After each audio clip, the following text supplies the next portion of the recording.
ಶುಭವಾಗಲಿ ಅಂತೇಳಿ ಪಾತಾಳದ ವಿಭು ವೀರ ವಿದ್ಯುನ್ಮಾಲಿ ಶೋನಿಗೆ ಅರಸಿಯಾದ ದಿತಿದೇವಿಯ ಮಗಳಾದ ಮಾಲಿನಿಯನ್ನು ವರಿಸಿದೆ. ನಮ್ಮಿರುವರ ವಿವಾಹ ಜೀವನದ ಸಂಕೇತವೆಂಬಂತೆ ಓರ್ವ ಪುತ್ರನನ್ನು ಪಡೆದೆ ಮಹಿಷ ಎಂಬುದಾಗಿ ಹೆಸರನ್ನಿರಿಸಿದೆ. ಮಗನ ಬಾಲ್ಯಲೀಲೆಯನ್ನು ನೋಡುತ್ತಾ ಆನಂದಿಸುವಾಗ ಅತ್ತೆಯಾದ ದಿತಿದೇವಿಯು ಕಂಬನಿಯನ್ನು ಸುರಿಸುತ್ತಾ ಕುಳಿತಿದ್ದರು.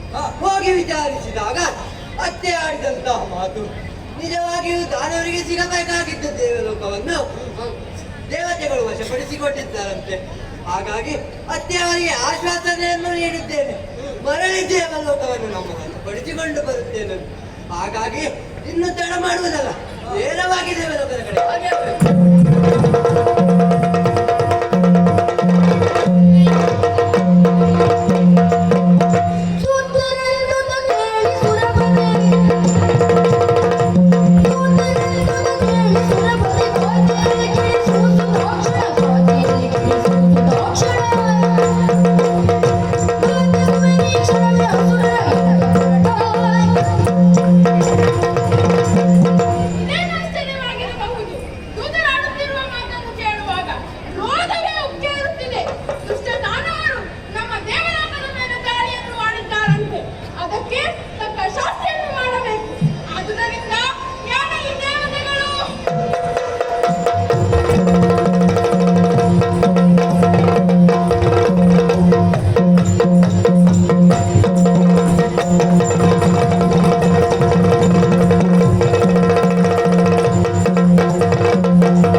ಮಲಿನಿಂದ ಮಟ್ಟಿಸುವೆಯಾ? ಈಗ ಬಂದವರು ಸಾಮಾನ್ಯರ ಲೋಕಪತಿ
ಇಲ್ಲಿಯವರೆಗೆ ಬಂದಂತವರಲ್ಲ ಈ ವೀರ ವಿದ್ಯುನ್ಮಾನ.